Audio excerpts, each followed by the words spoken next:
all of a sudden you're hanging out with an NFL player. Man, that is something that you probably never thought you were going to do back in small town USA. He likes her. She's a great gal, wholesome. He sees this. She's a quality woman. The next step was marriage, having the baby that they both wanted. What could be better than that? But an unthinkable crime would expose the truth behind his celebrity romance. I heard a woman screaming and then a pop, pop. This was absolute overkill. This is personal. It was a high-profile case that would lead detectives on a 2-year hunt to catch a killer, driven by jealousy and revenge. This was an over-the-top infatuation. You're thinking, oh boy, this is going to get really salacious. And it obviously did.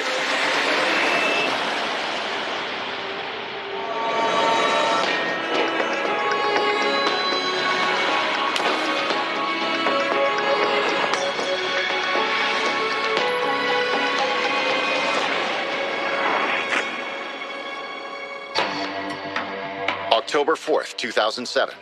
Around 8 a.m., as most Chicago residents are getting ready for work, a frightened woman calls 911. Deerfield Police. I'm so nervous right now. About 10 to 8, I heard a woman screaming and then a pop, pop, and it went totally silent. Did you hear it out in the parking lot, or was it from a unit? No, it had to be from a unit. I called my neighbor upstairs, and she does not answer. Officers are quickly dispatched to the address, a condominium complex in Deerfield, Illinois. Deerfield is a town on Chicago's North Shore. It's an affluent suburb. Very, very peaceful, very quiet. This is where kids and moms and dads can walk the street at any time of day. This isn't where you find crime in Chicago. When police arrive, they discover evidence of a fatal shooting. She was in the kitchen area of her condominium that she was renting. At that point, it was obvious to the first responding officers that there were gunshots involved. It was shocking because it's Deerfield, but even more shocking was that she was carrying her unborn child, and the baby was killed also. It appeared, for all intents and purposes, that there was a belly shot. But who would do such a thing, and why? In a case like this, the first rule of thumb is to do the basic police work, which is knocking on doors and talking to people and asking them just basic questions. You just see or hear anything. Investigators learn the victim's name is Ronnie Ryder. She was 7 months pregnant, and the father was well known in Chicago. She was the girlfriend of Chicago Bears legend, Sean Gale. Ronnie Ryder grew up in Potosi, Wisconsin. And like many small towns across the country, it's a place where people take their football very seriously. She's just a wholesome, pure middle American girl. There's not a lot going on in Potosi. I mean, the closest big cities are Minneapolis and Chicago. But things picked up every summer when the Chicago Bears arrived for their football camp. Even in the sea of fans watching the team practice, a young woman as beautiful as Ronnie stood out. According to everyone who knew her, she was just a beautiful person, inside and out. There were plenty of men attracted to her, but she wasn't willing to just settle down with just anyone. Then in the summer of 1990, 24-year-old Ronnie caught the eye of one of the team's best players, 28-year-old defensive back Sean Gale. He likes her. She's a great gal. She's wholesome. She's not some, just fly-by-night. He knows that. He's a smart guy. He sees this. She's a quality woman. The feeling was mutual. Sean Gale was a successful football player. He was good-looking. He was articulate. He was well-spoken, an intelligent guy, financially successful. Sean was not only handsome, he was also a star. A key member of the legendary Chicago Bears team that won the Super Bowl in 1986. The members of that team, the coaches, people would stop them everywhere to ask for autographs. Everything they did was followed, and Sean Gale was a big part of that team. It seems like he dated a lot of women in and around Chicago, and I can see why. He wasn't married. He didn't have kids. He lived the life, and I can see why that would make people attracted to him. He was a free spirit. After a few years, Ronnie moved to Chicago to be closer to Sean and found work at a large fashion retailer. Over the next several years, their relationship continued to grow, but Ronnie never pressured Sean to settle down. Sean and Ronnie dated for almost 2 decades. The strange thing was, though, they never lived together, and they never got married. At the end of the day, they seemed to really care about each other. But it also seemed to give him a little leeway as to what he wanted to do as far as dating and seeing other women. It seemed to work for him. And I guess if two people are happy at the end of the day, why judge? But in 2007, 18 years after they first met, that all changed when 41-year-old Ronnie revealed she had some unexpected news. She was very trim, very fit all the time, you know. I said, what's going on? How's the nutrition going and everything? She told me that she was pregnant. Sean had even told his mother about the pregnancy, and both his and Ronnie's families were thrilled. He said he was looking forward to having a baby with her and picked out a name together. The next step, probably, I would imagine, was marriage, having the baby that they both wanted, settling down, and just living in a town that loves you. What could be better than that? However, any dreams the couple had for the future now lie in ruins. The scene is absolutely horrible. I mean, she's lying there on the kitchen floor, and her hands are around her stomach like she was trying to protect the baby. There's even an ultrasound on the refrigerator. I mean, it's just absolutely heartbreaking.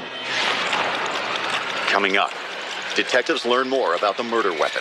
They think that the killer used a silencer, and if so, this wasn't a crime of passion. This was an execution.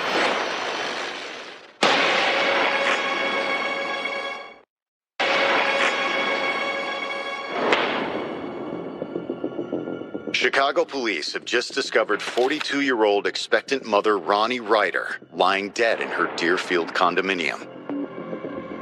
And they're already feeling the pressure to solve what promises to be a very high-profile murder. As it happened, one of the doors apparently that we had knocked on was an individual that worked for a Chicagoland newspaper. So I think within several minutes there were news helicopters all over.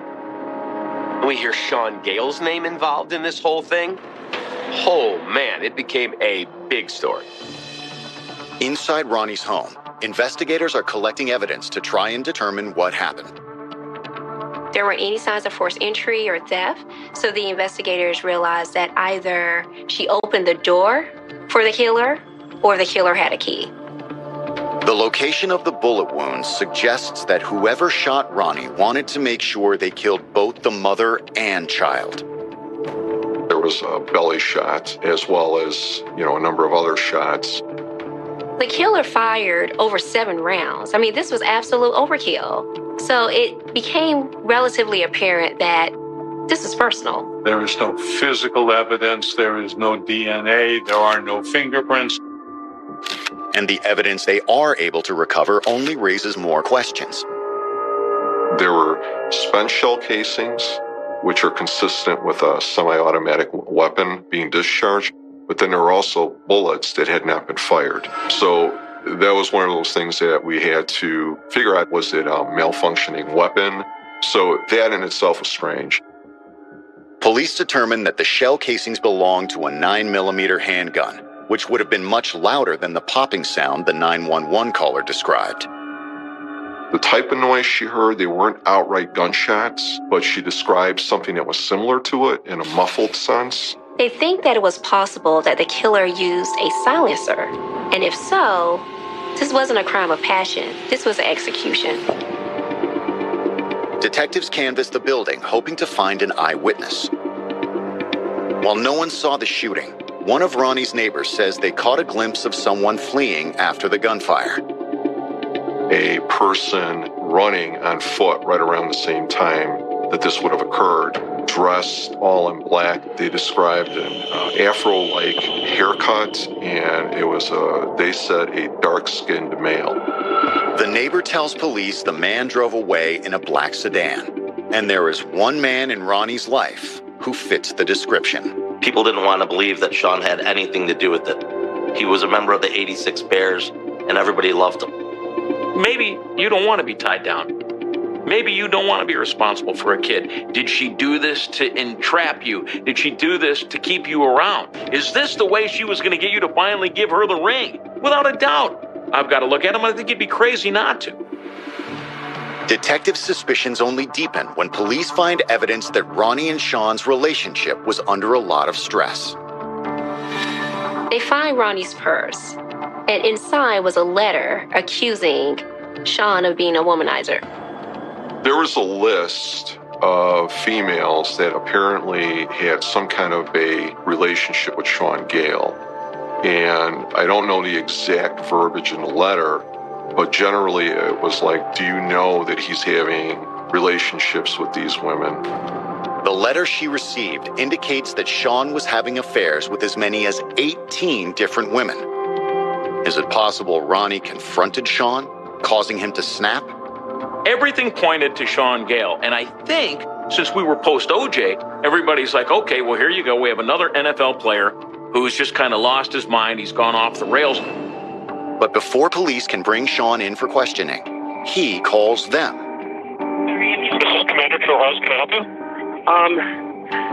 Listen, I've been getting calls from the media. This is Sean Gale, and they're naming me as a suspect. Can I have you talk to an investigator? Yes, please. Okay, come to the Deerfield Police Department. Do you know where it is? When investigators meet with Sean, he seems genuinely upset about the news of Ronnie's death. Sean was cooperative. We had interviewed him for several hours and tried to establish a timeline as to where he was coming from, trying to either, eliminate him as a suspect or still keep him on the list. Police confront Sean with the incriminating letter, but he assures them it wasn't a problem. Ronnie knew what she was getting into, and she made her peace. Her not making a big deal about him dating other women was probably why he stayed with her for so long. Not only does Sean appear to have no motive, he's also able to produce an airtight alibi. Sean was at a barber shop in North Chicago. There's a barber there that apparently is a legacy amongst the Chicago Bears. A lot of them go there even to this day to get their haircut. Sean was there getting a haircut with another Chicago Bear. Sean Gale was quickly ruled out as a suspect, and publicly. There was no hedging. They were like, no, he's not a suspect. While Sean has been cleared, he does give police a new lead. Ronnie might not have been jealous of Sean's other lovers, but one of them was. Sean told the police that he thought the killer might be the same person sending the letters, a Polish fitness instructor named Monica. Monica Karausko is a woman who had dated Sean a year or two earlier, and it sounded like an unpleasant breakup. Sean said that Monica had been bothering him at his apartment to the point of harassment. Sean tells police it was soon after that incident that the other women he was dating began to receive the same letter. Sean felt that because of the broken English, it had to have been Monica. That, coupled with her behavior, made Sean afraid that he wasn't sure how far she would go. It was dangerous to the point where Sean had an order of protection issued against Monica. Was Monica obsessed enough to kill Ronnie and her unborn child, hoping for another chance with Sean? Coming up, investigators question one jealous ex, only to find another. This was an over-the-top infatuation. She was jealous of Ronnie, and she was obsessed with Sean Gale.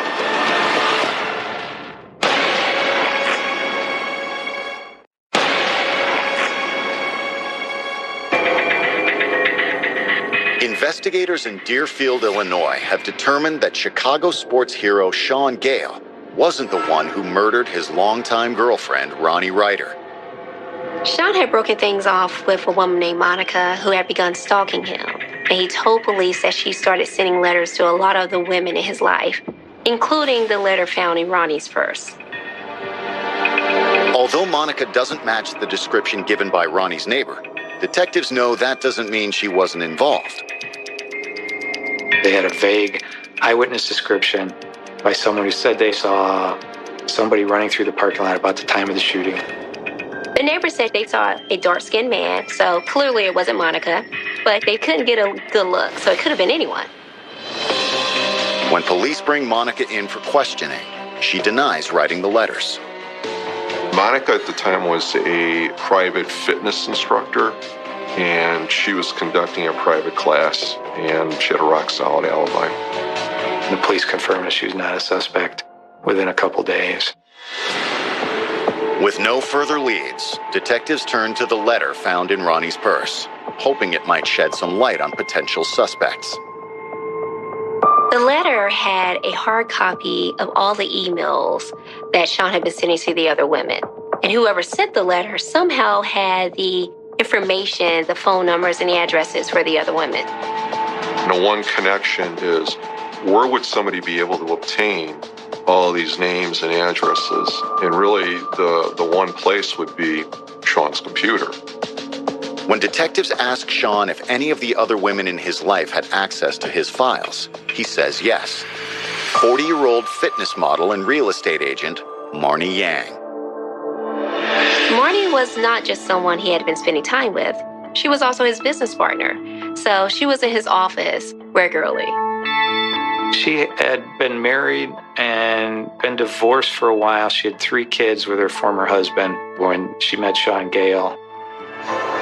According to Sean, his relationship with Marnie was mostly business, but the two did hook up occasionally. In fact, they'd gotten together the night before Ronnie was killed.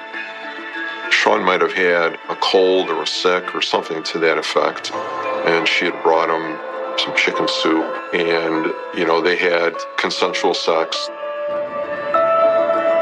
Could Marnie have been the one sending the letters? The police showed Sean a list of phone numbers and asked him if he could recognize them, and he could recognize pretty much all of them. It seems Marnie had been calling everyone that Sean called. She wasn't just meddling around in his relationships. She was causing chaos in other areas of his life. For instance, she was canceling hotel and flight arrangements soon after he set them up. We talk about stalkers, and I believe there was actually a film made about that where somebody had gotten into a relationship with somebody, and the next thing you know, you've got a rabbit boiling in a pot. A background check reveals this wouldn't be the first time Marnie acted strangely with the men in her life. In fact, one had even taken out a restraining order. Marnie Yang was working with a program supposedly to support the police department. I believe that was also a front to meet and be around police officers she was sleeping with. One of those officers, when he tried to break off the affair, she became what he described as very vindictive. He related that he was scared and actually had an early retirement from the police department and relocated his entire family because of that. So the red flags went up that if a veteran Chicago police officer is scared of this individual, it's very telling. Had Sean Gale become the latest object of Marnie's dangerous obsessions? Marnie Yang, she liked to brag that she was Sean Gale's girlfriend, but it was just wild sex. At this point, investigators know it's not enough to make an arrest. And with the entire city of Chicago watching, police want to build the strongest case possible. There's virtually no physical evidence at Ronnie's condominium where she was killed, aside from the shell casings from the bullets. In a high-profile homicide like this, we weren't going to do anything until we had what we thought was absolutely 100% everything that we needed to make a rock-solid case. Coming up, faced with the need to produce evidence, investigators get creative. One of the tactics investigators use is, they call them garbage pulls, grabbing the garbage bags and going through anything and everything of value. And detectives will finally get a chance to hear what Marnie has to say. Was there ever any conflict between you and Ronnie?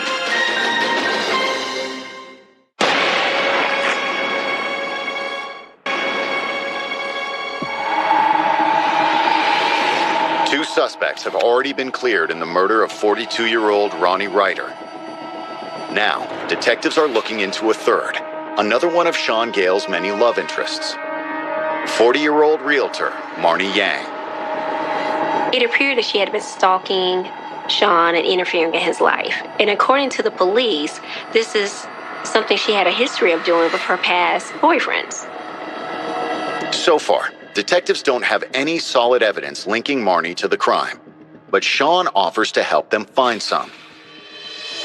While Sean has been involved with many other women, it's clear Ronnie Ryder and their unborn child were special to him. If you talk to Ronnie's family, they say that she was very much a family person, that she wanted that commitment. And I think by looking back and what we've learned about Sean Gale and Ronnie post all of this, I think that's what Sean wanted too. Sean tells police he is willing to do anything he can to help them catch the killer. He was very helpful to the point where Sean wore a wire for us. He agrees to secretly record a conversation with Marnie, hoping he might get her to confess. Could have been paranoid, or it could have been she was very, sensitive to the questions and exchanges that maybe Sean was acting a little bit out of character. He wasn't able to get her to say anything remotely incriminating in the recording. Detectives will have to find another way to connect her to the murder. One of the tactics that investigators use is they call them garbage pulls, where you're looking for any type of evidence, and the garbage is located in a public area, so we do have access without warrant to look at it. The move eventually pays off. They found evidence that she had ordered, I believe it was 2 books, on how to make basically a do-it-yourself silencer for a handgun. We found receipts from a Home Depot. It actually turned out that a lot of the components that were in these homemade silencer books were purchased by Marnie. A homemade silencer not only explains the muffled popping sounds witnesses heard, it also solves one of the lingering questions about the crime. Officers found bullets that had not been fired in addition to the spent shell casings. And it didn't make sense at the time, but an amateur making a silencer would cause a gun to malfunction like this. Those were very fruitful garbage pulls. Armed with this information, police bring Marnie in for questioning. Was there ever any conflicts between you and Ronnie? I never met her. I never spoke to her. He was pretty good about keeping everybody separate. And Marnie said she was fully aware of the situation with Ronnie. He goes, there's a small matter of a baby. He goes, my baby. And I'm like, really? Okay. I'm like, are we happy about this? And I said, it's just like that. He's like, oh, no. He's like, no. Like that. And I looked at him and I go, oh, so apparently the condom rule doesn't apply to everybody, huh? He got mad. Just as with their previous suspects, Marnie appears to have an ironclad alibi. Well, I had come home to check on the kids real quick. I let them know that I was going to be going out to Christie's. And then I went back in the garage to leave, and the car wouldn't start. So I ended up not going out there. Marnie was very clever. At a point, you almost thought that Marnie was interviewing the detectives to find out exactly how much information they had. But when police pushed her for details about the mysterious letters, Marnie shut down. You had said that if there was a question that I didn't feel up to answering, that I could... Okay, that's fine. Can you call me anything? You want to stop talking about it? I want to stop talking about it. When investigators try to verify Marnie's whereabouts, her children aren't sure whether she was home or not. Fortunately, investigators come up with another way to prove Marnie is lying about where she was the morning of the murder.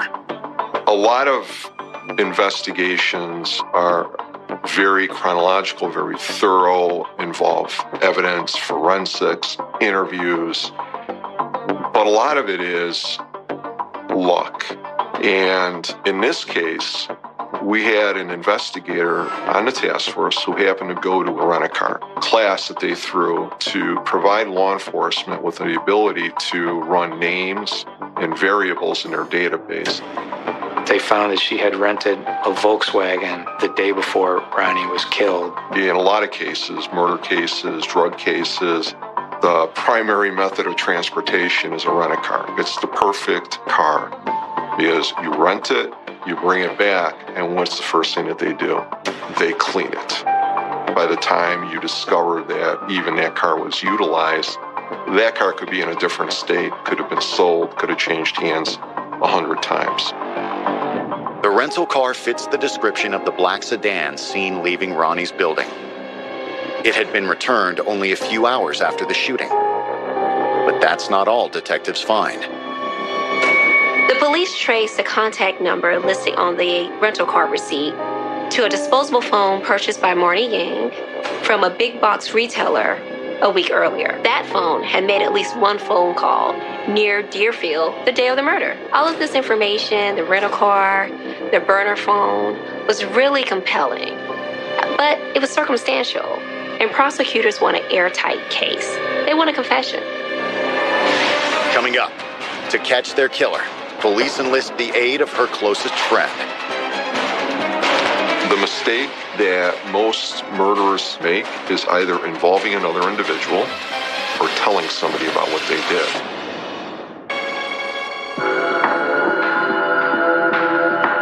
Homicide detectives and state prosecutors are building a case against 40-year-old Marnie Yang for the murder of Ronnie Ryder and her unborn child. It took the police almost a year to put all these pieces together to implicate Marnie. But they needed more. They wanted that one final bit to make sure the charges stuck. While reviewing the documents Marnie filled out to rent a car the day Ronnie was killed, detectives come across something odd. She used an address out in the suburbs, even though Marnie lived in the city in Chicago. The address belongs to a woman named Christy Passion. We knew that Christy was a very close friend of Marnie's, somebody that Marnie trusted. There was probably some knowledge on Christy's part regarding what had happened to Ronnie Reuter. We have a saying in homicide investigations, we don't believe in coincidences. Christy was brought in and she was interviewed. It didn't take too long to lay out the facts to her. And at that point, she admittedly said, yes, this is what happened. She becomes a critical piece of the investigation. According to Christy, Marnie was extremely jealous of Ronnie's relationship with Sean and saw her pregnancy as a threat. And Marnie had confessed everything to her in great detail. This was a very planned and executed murder. Marnie thought of almost everything, the silencer and an escape plan. The dark-skinned male seen fleeing the scene was actually Marnie in disguise. Trying to describe a person who's in disguise running away, you're not going to get a really good description. Is it a male? Is it a female? She cleverly put her personal cell phone in a drawer next to her bed, and she bought what we call a burner phone, and she called her own phone from that burner phone at a certain time, which would indicate off of phone records that she was at home during these certain periods of time. After the shooting, Christy said that Marnie put the murder weapon in a bucket of cement and left it in a dumpster somewhere in Chicago. It's been quite some time since she would have disposed of the gun. And so the chances of finding it in Chicago, in a landfill somewhere with layers and layers of garbage, was next to none. So far, Christy hasn't told police anything they can prove, but she agrees to help them catch Marnie. Police persuade her to wear a recording device and meet with Marnie so they can get electronic eavesdropping on their conversation. Of course, she's worried about being a conspirator in the case, so she agrees to it. And of course, you've got to be careful because Marnie is a very clever individual. Wearing a hidden recording device, Christy meets Marnie for tea and ice cream at a local diner. You can hear the noise of the restaurant all around them. Buzz of conversation, dishes being moved and clanked, and it's noisy, and they're whispering. So you have to listen very closely. Mr. Harris, who had come to my house, threw down 2 papers on my table. looked at me and went, just so that you know, this isn't all we have. Okay. I told them I didn't know anything. If they had anything substantial, they wouldn't have been coming to you. They would have been coming to get me. Okay. She wasn't being pressed a lot by Christy, and there were some general questions that were answered. We brought that back to the state's attorney, and the state's attorney said, we'd like to get more detail. Do you think we could do this again?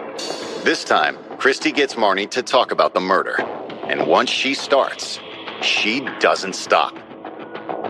The conversation is chilling. Marnie starts telling Christy in matter-of-fact, methodical detail how she carried out Ronnie Reuter's murder.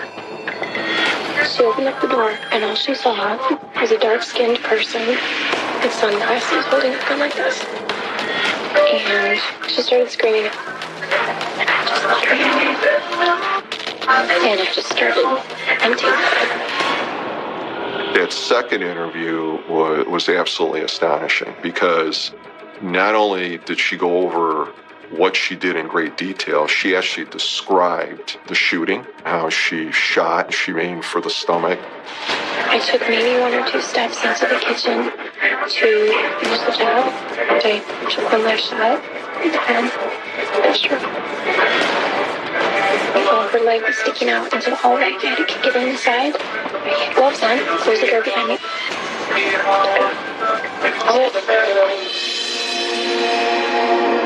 She took a photograph of the embryonic scan, and she also, which we didn't even realize, took a bracelet that Ronnie wore, a pregnancy bracelet. She'd come in here, and she was pregnant, and she still work out. She wore that medical bracelet, and every time she walked in here, I noticed it was on.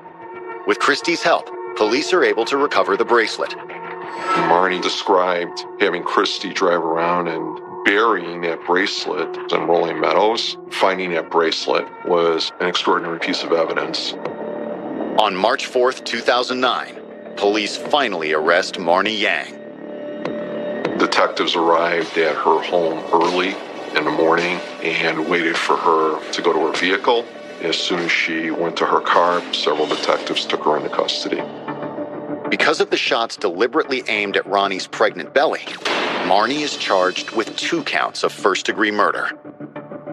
When police execute a search warrant of her home, they find even more evidence of Marnie's jealousy and obsession. At some point when she was at Sean's house and he left the room, Sean's computer was not passworded out, so she downloaded the data onto a thumb drive. It's proof that Marnie had been sending out all these letters to the women that Sean had been romantically involved with, including herself. When news of Marnie Yang's arrest and the details of her crimes are made public, the city of Chicago is stunned. The whole thing was very surreal, just surreal. It just wasn't anything she would get involved with. It wasn't anything she'd want to be around. You start hearing, okay, beautiful girl that was tragically murdered, NFL star, and now Marnie Yang is in custody, and you're thinking, oh boy, this is going to get really salacious, and it obviously did. Now it's up to state prosecutors to make sure the killer is brought to justice. Coming up, before the trial even begins, Marnie's defense makes an unexpected move. It could have major consequences for the prosecution. Their case rises or falls on the Christy Passion tape.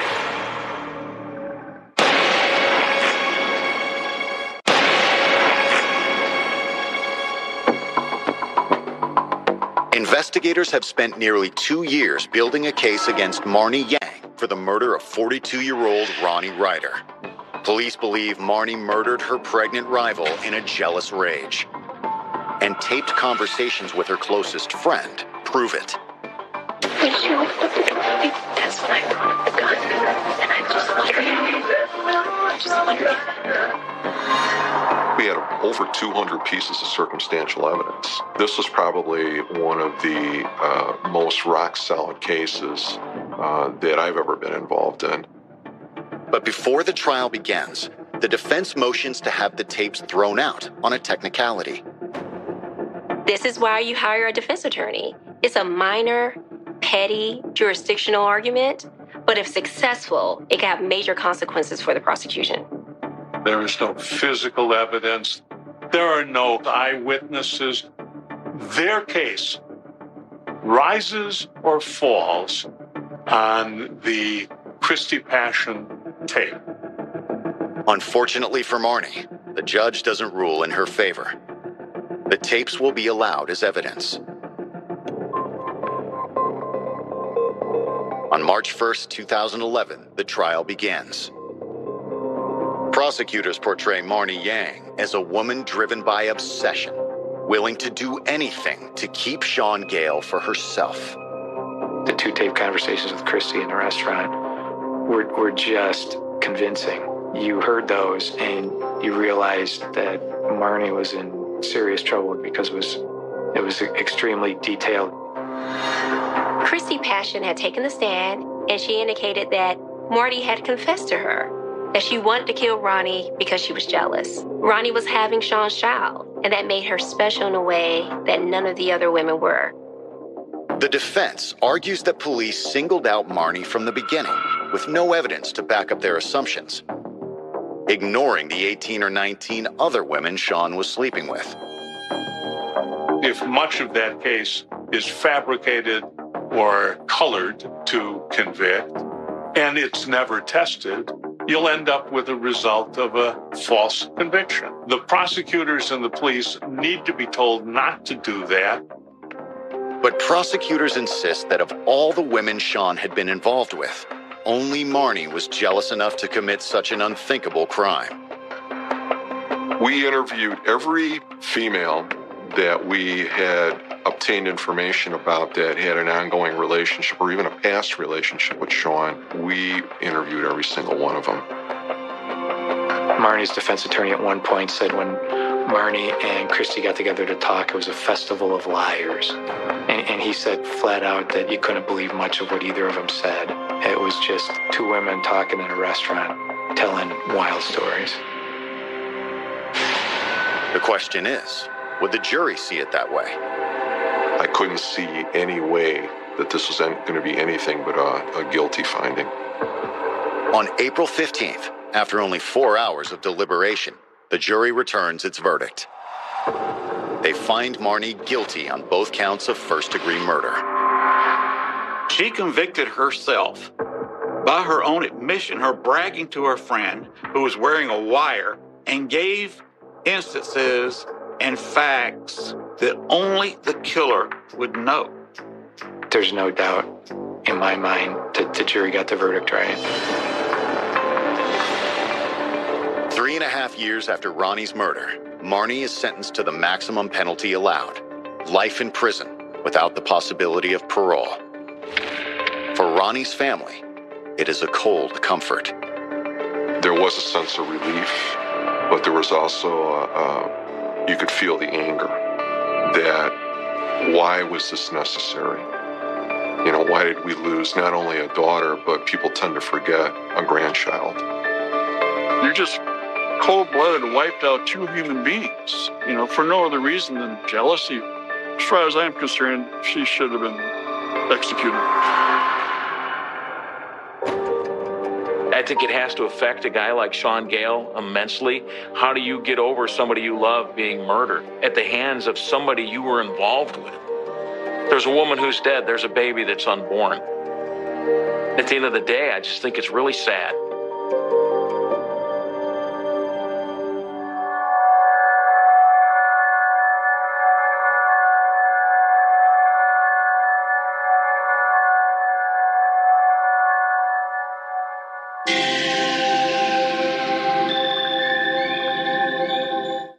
Life together. They were at the courthouse, and he just sort of sprung it on her, and she said yes. Both of them seem to have a slightly impulsive streak. But their seemingly blissful union wasn't all it appeared to be. There had been a history of disputes involving the couple. She had blood in her eardrum. She had marks all over her face. The relationship would ultimately come to a violent and bloody end. But was it a desperate act of self-defense or calculated revenge? She just hit her breaking point. 911, what's your emergency? Can you hear me? Yes. Okay, what happened?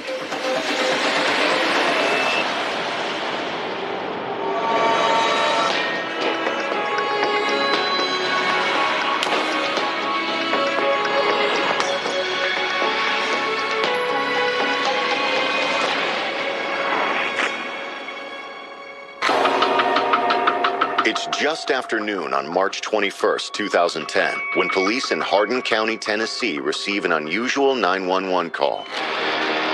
911, what's your emergency? I just shot and killed my husband. Is he breathing? I don't know. I shot him several times. Okay, hold on just a minute. Let me get an ambulance. Okay. What's your name? Shannon Bogus. Shannon, what's your husband's name? George Edward Bogus. Officers and EMTs are immediately dispatched to the address. It's unclear whether the victim was dead or alive, and unfortunately, it did take a long time for authorities to get there.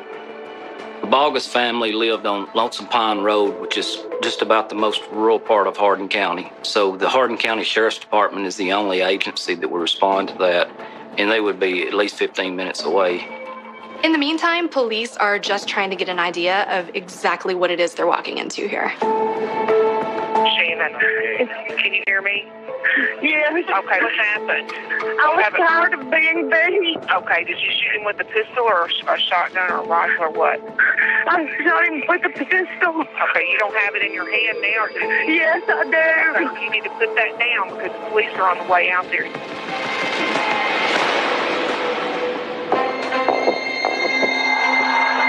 Officers arrive to find Shannon Bogus calmly waiting for them to arrest her. Officers handcuffed her there at the scene and then began to clear the residence. Inside the house, police officers found 3 teenagers. It was his son, her 2 children. They quickly escorted them out of the house. It's a very small house. As I went in, to the very back left was their bedroom. So I came in, I saw Mr. Bogus lying on the bed. From the amount of blood, it's clear that they are far too late to save him. He had visible signs of death, a lot of trauma from the gunshots. This was a very violent domestic incident that ended in death. There had been a history of disputes involving the couple, and the sheriff, Sammy Davidson, was aware of this. But is this a straightforward case of self-defense, or is there more to the story? Shannon was an Arkansas native who'd moved to Tennessee when she was 18 years old. Shannon's maiden name was Roach, and they moved to Savannah, Tennessee when her dad purchased a car dealership there. I can imagine as a teenager, it would be very difficult for her to fit in, to feel like she belonged, to feel like she was a part of the community. She wanted to fit in, and she ended up marrying a local boy. In 1990, 20-year-old Shannon married Craig Tyler. And over the next 13 years, they built a life together. She was caring for a newborn son and pregnant with her daughter when she was in nursing school, graduated with honors. That's tough. She graduated, she worked at the local hospital during the night, taking a night shift there. Her husband, Craig, worked during the day. Eventually, their busy schedules put a strain on the relationship. In 2003, the couple divorced. After her divorce, Shannon kept on working as a nurse, caring for her 2 kids, and she was able to earn a fairly decent living as a nurse. Between the hospital and single motherhood, Shannon didn't have much time for love, until she crossed paths with Eddie Bogus in 2004. If I remember correctly, he met Shannon on a horse ride. He was in a club that rode a lot, and I think they hit it off. There's trails all through Hardin County, and there's lots of trail rides that go on, and so lots of people have horses. It wasn't long before Shannon and Eddie were riding together without the group. It was during a horseback ride that Eddie and Shannon were taken together. Eddie gave her a kiss, really swept her off her feet, and she fell in love with him. Eddie proposed to Shannon, but he had to finalize his divorce first. After spending just over a year together, in February of 2006, Eddie surprised Shannon with a trip to the courthouse. Eddie goes to finalize his divorce, and once he finalizes that, he turns and says, "We're getting married next door." Eddie said he wanted to get married quickly before he messed things up. Shannon was initially a little bit taken aback at him wanting to get married so quickly, but she had fallen in love with him, agreed to it, and they got married. Both of them seem to have a slightly impulsive streak, so I don't think it would be that unusual in their circumstances to go ahead and just say, "Hey, let's just do it." Shannon, with her 11-year-old son and 10-year-old daughter, moved into the rustic cabin Eddie shared with his 14-year-old teenage son. The home was surrounded by nature. It was sort of back in a road against a hill.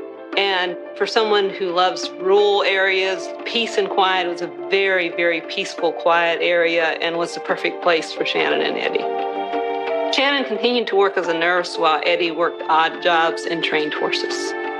He sold and raised dogs for a little bit of money. He did have a little bit of land, but she was the ultimate breadwinner. On their first Christmas together, Eddie gave Shannon a new saddle for her horse, and he always knew how to make her smile. But the honeymoon wouldn't last forever. Now, just 4 years into their marriage, Eddie is lying dead in their bedroom after Shannon shot him multiple times. We thought they was great together. You know, they was laughing, having fun all the time. And then all of a sudden, you know, they started hearing other things, and then before you know it, he was dead. Coming up, investigators uncover the dark truth behind an abusive relationship. He came across as a nice guy, but there was this other side to him.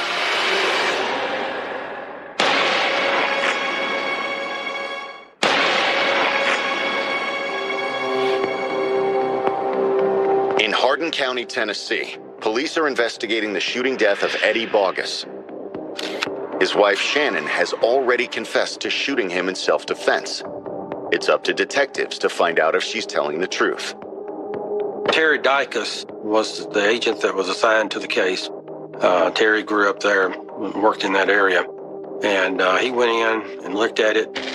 Hours after the fatal shooting, Dykus is trying to get the witnesses' versions of events leading up to his death. On that day, Eddie was there, Shannon was there, and there had been an argument over what people were watching on television. There was a fight over the remote control, and apparently Eddie had a show he wanted to watch, the kids wanted to watch a show, and then I guess Shannon didn't back him up. Eddie got very upset with her, and Eddie wanted her to go into the bedroom, and she went into the bedroom, and at that point, he started striking her with the riding crop. He wouldn't stop. He was so enraged that she feared for her life. At that point, she grabbed a hold of a gun that was sitting on the nightstand and started shooting him. Both the evidence and witnesses seem to support Shannon's claims. The other people that were there said that they could tell she was being beaten with something. And when I talked to Miss Bogus, I looked for injuries, and she had injuries consistent with the riding crop that was found there in the bedroom. The gunshot wounds to Eddie were in the front of his body, which is hugely important if you're looking at this case, because in any murder investigation, homicide investigation, you look at where the victim is, you look at where the person is that's doing the shooting. Knowing that the shots were in the front, it meant he was facing her, and he could have very likely been coming at her, been, making threatening motions toward her. The way the room was set up, if Mr. Bogus had been in the doorway, she would have had no way to escape through him to get out except through the gun. He would have been able to do whatever he wanted to do to her. However, there is one detail that gives investigators pause. Shannon grabbed the pistol and basically emptied it. I believe she shot him 3 times in the head, maybe 3 times in the abdomen as well. Just 1 or 2 shots would have certainly stopped him, but she made sure that he was dead. I decided, since the scene was secured, to go and speak to Miss Bogus and get her statement about what happened. Shannon insists that she didn't want to kill her husband, but he'd left her with little choice. Shannon said at first their relationship was great, but then he became violent, and oftentimes even pinning her down to the ground. Shannon says she remembers clearly the first time Eddie's anger turned to violence. Every day when Shannon was at work, Eddie would go to a coffee shop to visit his ex-wife and his daughter, and this is something that really bothered Shannon when she found out about it. She said he flew into a rage and grabbed her by the hair. He told her in no uncertain terms that he would do as he pleased. Shannon says Eddie apologized, and she forgave him. It was the beginning of a cycle that would repeat over and over again. It escalated to biting, to kicking, to horsewhips. I think each time it happened, it escalated a little bit more, and it started just getting more and more out of hand. After these events would happen, Eddie would always apologize. He would say this would never happen again. As time passed, the beatings increased, became more harsh, and Shannon even came to the place where she believed that she had brought this on herself. She thought maybe she could change the course of what happened to her. And I think for a lot of women who are in abusive relationships, they feel like they can change this person and that it's their job kind of as a savior to do so. Shannon's description of her marriage doesn't exactly come as a surprise. Local police are well acquainted with Eddie Bogus and his temper. Eddie grew up in rural Hardin County, Cerro Gordo. He was not raised by his mother. He was raised by his grandparents in that area. Eddie had a difficult childhood. He wasn't taught good coping skills, and because of that, he always got into trouble. Eddie had a rough reputation, and he was known by the nickname of Bad Egg. His name came from some of the things that he had done, flashes of temper that people had seen. He had a hard time controlling himself. As an adult, little changed for Eddie Bad Egg Bogus. He continued to get himself into trouble and had the rap sheet to go with it. The information that I gained as I learned more about Eddie is that he had a history of violence toward women, not only Shannon, but a prior wife. He had a history of violence toward everyone. Mr. Bogus, as I recall, had at least one conviction for possession with intent to resell marijuana or the sale of marijuana. What investigators want to know is, why would a hard-working nurse like Shannon choose to stay with a man like that?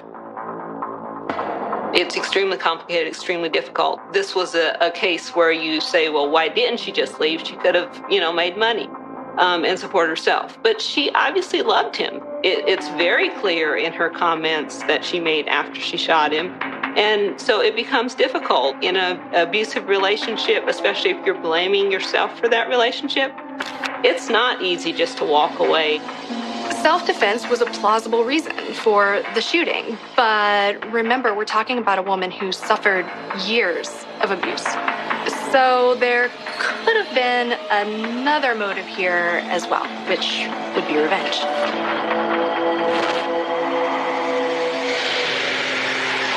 Coming up, detectives find out this wasn't the first time Shannon held Eddie's life in her hands. Eddie was short of breath. He started sweating. He was having a heart attack.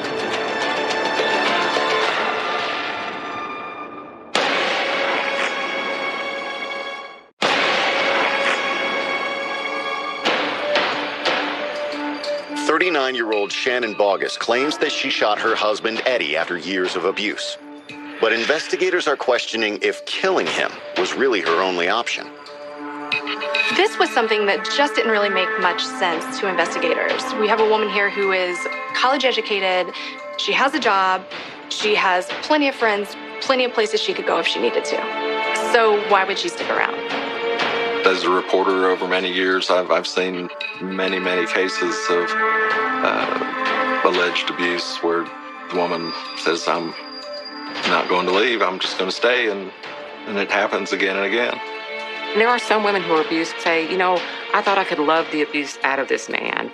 And Shannon may have felt this about Eddie. Shannon admits that her feelings about Eddie were complicated, For a long time, she'd taken the good with the bad.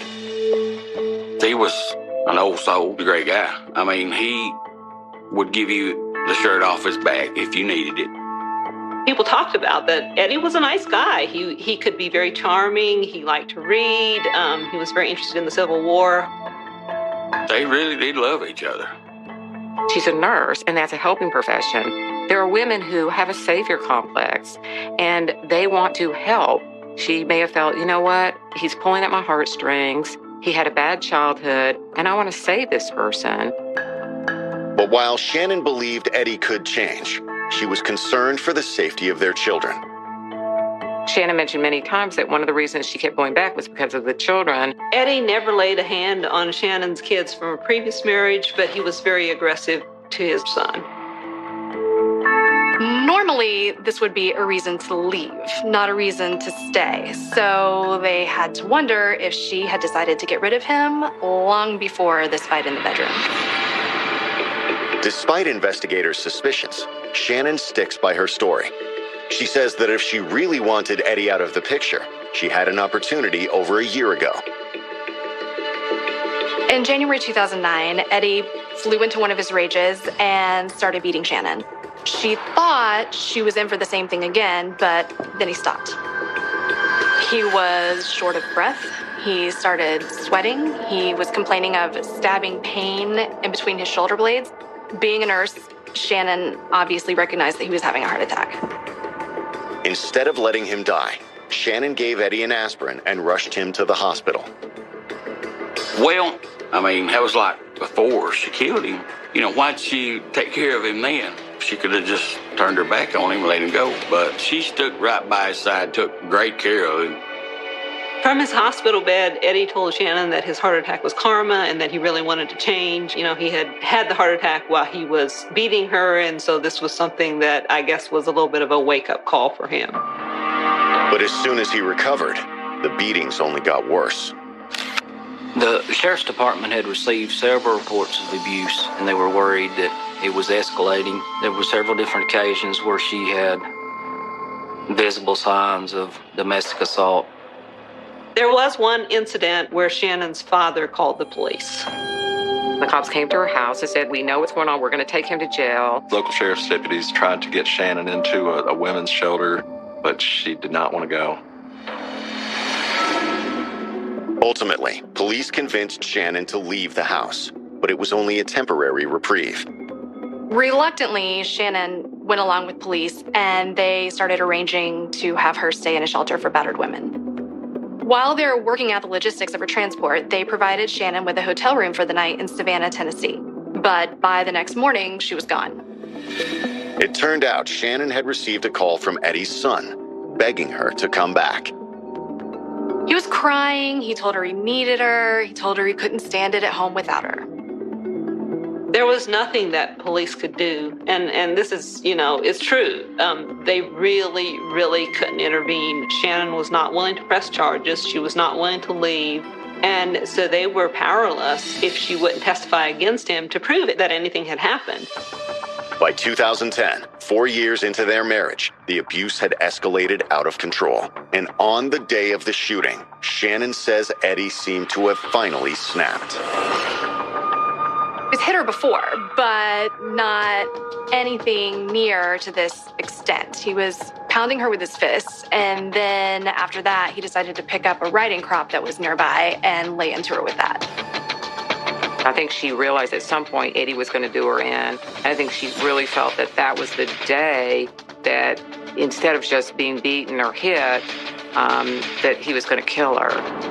She's crawling over the bed, trying to get out of there, but she sees that there's no way out of this room, and she knows that the kids are used to hearing this stuff by now. She knows no one's coming to save her, so she grabs the .357 that's on the nightstand. She said the first shot didn't stop him. He kept coming after her, so she kept pulling the trigger until he stopped. Based on the evidence, detectives are inclined to believe her. She killed him based on her reasonable belief. That's what she has to do to stop the physical abuse that she's undertaking that no woman should have to endure.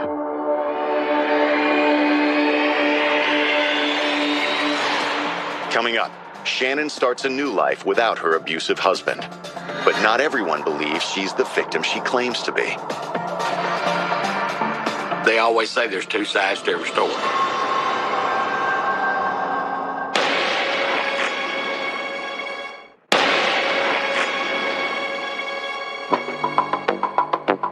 Hardin County Police have been interrogating Shannon Bogus for several hours. Shannon claims that she shot her abusive husband Eddie to protect her own life and the lives of their children. Everything investigators have learned so far seems to match her story. After they were taken out of the home, the investigators questioned the children, and all the children confirmed Shannon's story. When Agent Dicus and the other investigators looked into the case, they did determine that, abuse had taken place from Eddie. There was evidence that Shannon had been beaten that day. She did have injuries. She was treated. There was the history. There was also a statement from the TBI agent that he didn't see there was any evidence of premeditation. Everything that I was seeing was consistent with self-defense. So at that time, I did not arrest her. Shannon is released with no charges brought against her. Whether she can move on from the traumatic incident is another question entirely. I advised her that it'd be a good idea if she got out of the area for a while to make sure there's no retribution from one of his friends or something of that nature. So she moved to Arkansas. Her parents checked her into a battered women's shelter while her kids went to stay with relatives. She was able to get the support that she needed there to come to terms with her abuse as well as killing her husband. She really loved Eddie. She really did. And she was very distraught over shooting him. The shelter also tried to help Shannon find an apartment and get her incorporated back into a normal everyday routine. A few days into her stay, Shannon briefly returns to Tennessee to gather her belongings. And much to everyone's surprise, she also attends Eddie's funeral. Eddie had told his friends and family that he wanted to be cremated. Eddie had wanted his ashes to be placed in a Crown Royal bottle. His family did that, and then they distributed them during a horseback ride. In public, the community was very sympathetic of Shannon. They identified with her situation. Eddie's death was, of course, horrific, but she didn't have a choice.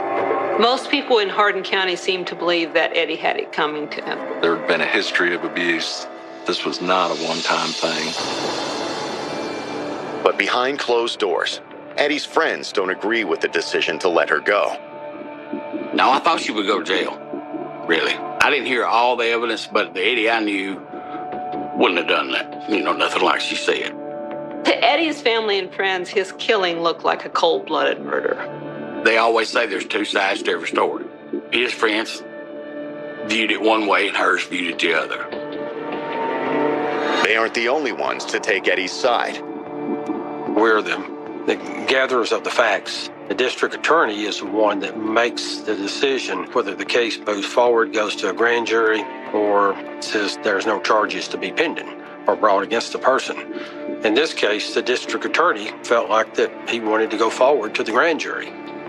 They weren't going to be deciding Shannon's guilt or innocence. A grand jury is simply impaneled to decide whether or not they'll move forward with an indictment. And if so, then the case goes to trial. In July of 2010, 4 months after Eddie was shot, the grand jury is presented with the details of Shannon's case. They heard all of the evidence as well as these extenuating circumstances of spousal abuse, but ultimately they didn't agree with investigators. To them, this was not just a simple case of self-defense. The Hardin County Circuit Court announced that Shannon was going to be charged with first-degree murder. There were some of the family members that thought that was evidence of malice. You can use self-defense for a reasonable amount of defense based on the circumstances. But the more you shoot, the less that goes down. So the fact that she shot every round tends to indicate that she intended on doing what happened that day. To the detectives involved in the investigation, the grand jury's decision comes as a surprise. I investigated it up until about June 23rd of that year when my son was born, and I went on paternity leave. If I'd been in there, she probably would not have been indicted because I felt strongly that if this isn't self-defense, then self-defense does not exist. This case that everyone thought was over suddenly is going to trial. By that time, Shannon has already returned to Arkansas. She learns about her indictment from the Hardin County Sheriff's Department. We were keeping in contact with her, and then when she was indicted, she voluntarily came back. Shannon posted a $10,000 bond and was then released. If convicted, Shannon could spend the rest of her life in prison. After everything that she's been through, the suffering, the abuse, it could not have been an easy thing for her to take. One minute she's a free woman, the next minute she's on trial for murder. Coming up, new evidence turns the case upside down. It was a courtroom bombshell, to say the least.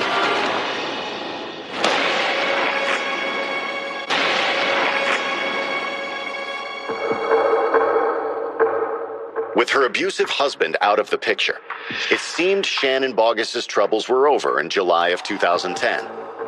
But even though investigators cleared her of wrongdoing, a grand jury has decided to charge her with murder 4 months after his death.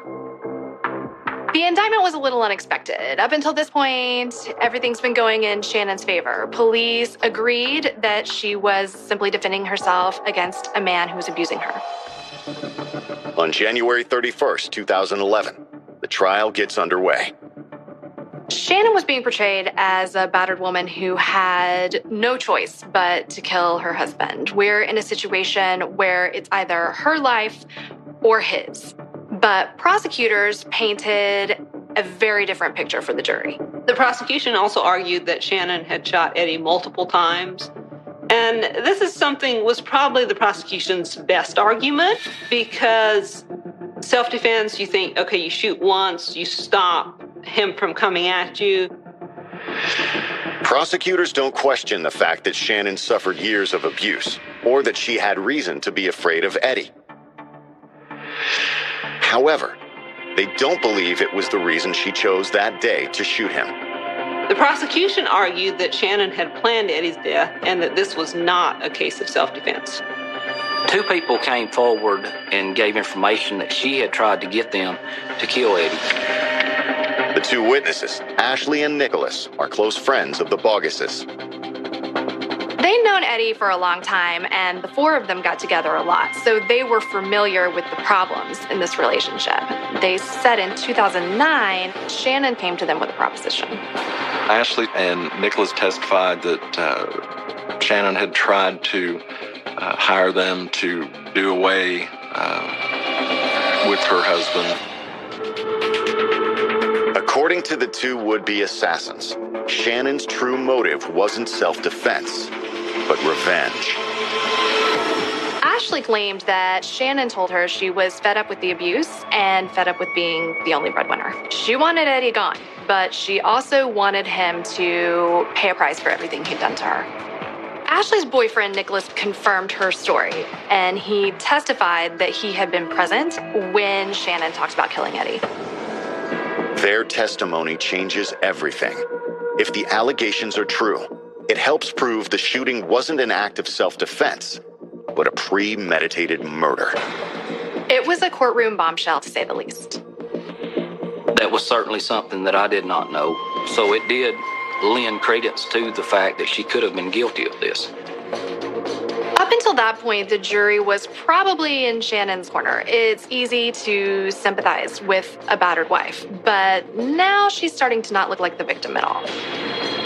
Ashley and Nicholas both say they turned down Shannon's offer. Prosecutors tell the jury that's when Shannon decided to take matters into her own hands. She was tired of being beaten, and she didn't want to leave it up to the legal system. Instead, what she wanted was revenge.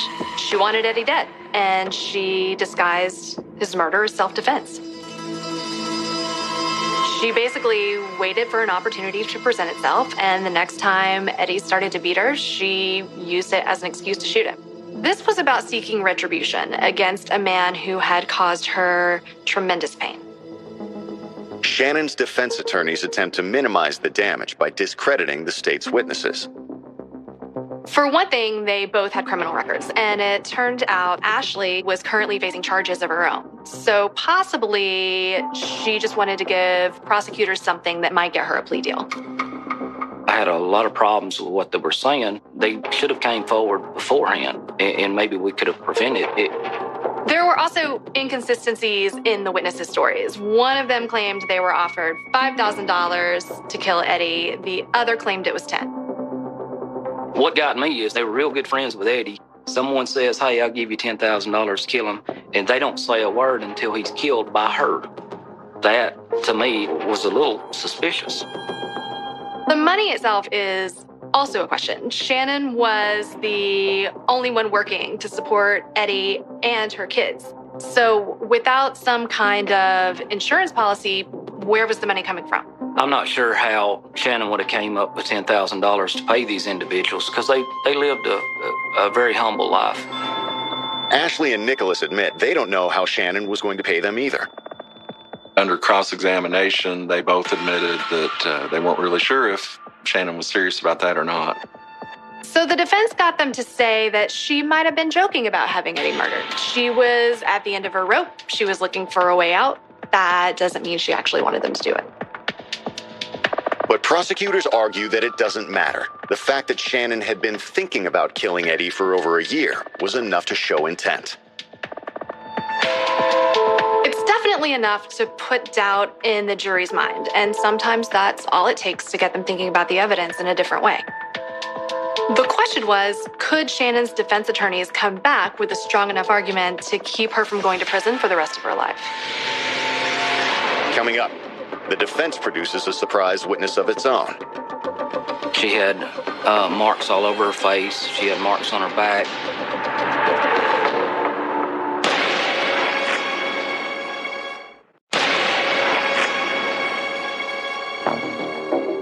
Shannon Boggess's trial for the murder of her husband, Eddie, is underway in February of 2011. State prosecutors have taken the image of Shannon Boggess as a battered wife and changed her into a vengeful killer who plotted the death of her husband for over a year. It was my understanding that she did try to hire somebody to take care of Eddie, but they didn't want no part of it. And so maybe she decided she needed to do it herself. She waited until he hit her again and used it as an excuse to shoot him 6 times with a .357 Magnum at point-blank range. But Shannon's attorneys argue that the state hasn't come close to proving its case. In the state of Tennessee and in some other states, there's stand your ground law. And what that law says is that if someone is using deadly force against you, you are not under the duty to retreat or to run away. And in Shannon's case, she couldn't run away because there was a wall behind her. As evidence, Shannon's attorney shows the jury photos taken of her the night of the shooting. She'd gone through lots of abuse. She had blood in her eardrum. She had marks all over her face. She had marks on her back. As to why Shannon allowed the abuse to go on this long before doing something about it, the defense argues it's not that unusual at all. It's a fairly common occurrence in spousal abuse situations. It's called battered women syndrome, and it's a form of PTSD which causes abused women to return to their abusers time and time again. Lynn Zager, a psychologist and director of a women's shelter, testified that Shannon suffered from this syndrome. The defense also calls a surprise witness to the stand, the agent from the Tennessee Bureau of Investigations who worked the case, Terry Dykes. I'll never forget when I found out Miss Boggess had got indicted, and I called my boss, John Mayer. The TBI always supported me. Didn't always agree with me, but they always supported me. I told them, I believe this is self-defense, but obviously the prosecution does. How should I handle this? And they said, we've got your back. You do what you want to do to clear your conscience, and we've got your back. On the 911 call, Shannon is over there. She's distraught. She's telling Central Dispatch exactly what happened. She's telling them where the gun is. They asked him if the evidence that he found in the investigation was consistent with Shannon's claim of self-defense. He said yes. The slightest thing could set Eddie off. He would assault her over trivial. very minor issues because he was so controlling. She was in a small room, trapped in a corner, getting beat with a whip. She had a .357 Magnum handy, and that was all she had. That was her only chance. He also explains why he believes Shannon kept pulling the trigger until she ran out of bullets. She continued to fire out of fear. I have no doubt. And that was confirmed with everyone in the house. Everyone told me individually, separately, in private, he was beating her with something. She just wasn't going to take it any longer. She started getting beat, so she started shooting him. There had just been a long pattern of abuse. It wasn't like it was a one-time thing and all of a sudden she snapped. The prosecution agrees this hadn't been a crime of passion. During closing arguments, they remind the jury that Shannon had been thinking about killing her husband since 2009. She talked about doing it and possibly even tried to hire someone else to do it for her. Instead of leaving Eddie and reporting the abuse, she'd acted as a vigilante and taken matters into her own hands. The assistant district attorney stood in front of the jury holding the revolver that was used in the killing and pulled the trigger 6 times to show just how deliberate the action is and how long it would take to fire 6 shots. The defense closes by playing the 911 call from Shannon just moments after she shot Eddie. They wanted the jury to hear how upset she was, how sad she was about what she'd had to do, even though he'd hit her so hard she could barely think straight. Shannon, are you still there? Wait a minute. I can't. Let me swap ears. I can't hear. He slapped me in the side of the head. Okay, God, I love him. All right, let me tell you. But I couldn't be thinking more. I couldn't take it. When the jury got the case, I felt the proof was fairly indicative of self-defense, but I've been through enough to see every which way on that scenario, so I had no idea what they would decide.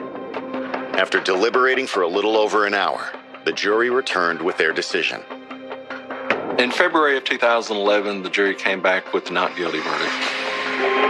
I was relieved that she wasn't going to spend the rest of her life in prison. I wouldn't ever say I was happy. I mean, one of God's children lost his life, and that's very sad. It's extremely sad.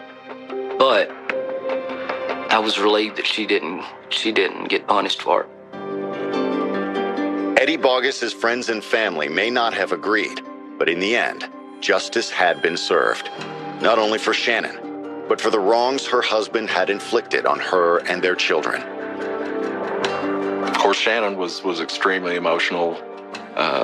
There were some folks in the audience that were very emotional as well.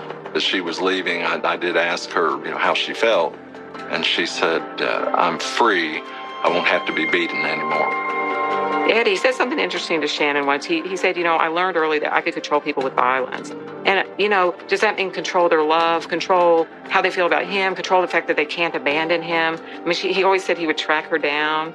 Abusive men often do that, but we don't turn around and we don't stop and think about why are they abusing and why they may need treatment too. I think Shannon's story, I guess if there's any lesson to be learned from it, it would be that it isn't just battered women who need help.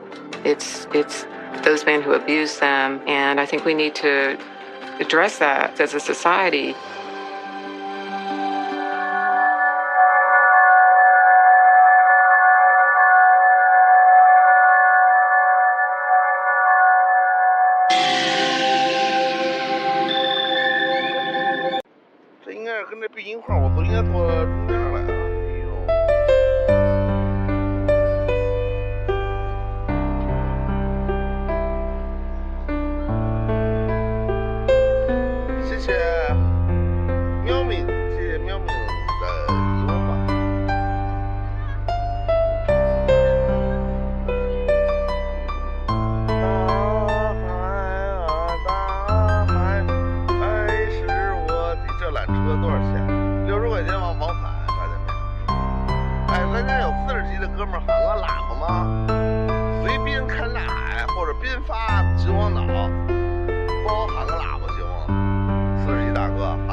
All about the girl you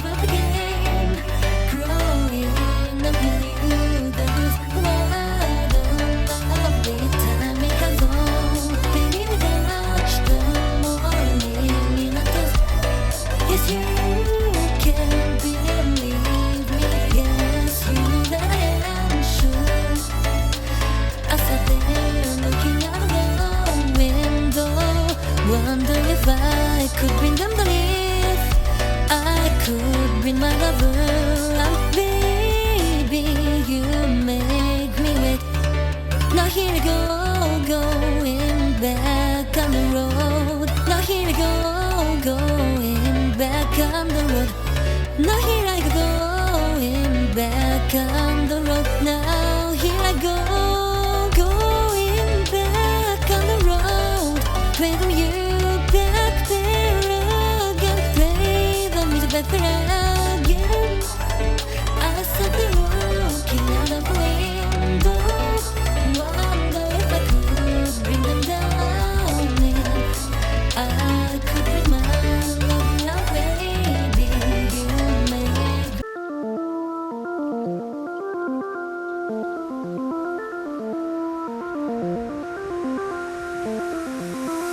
Shorty, if you really wanna go, baby, then you gotta take me the mess. I tried to soak in all the years and take it all in, but I come up for a breath and cry. I gave my drama, gave my simple, gave my friends a helping hand. I bet you know that they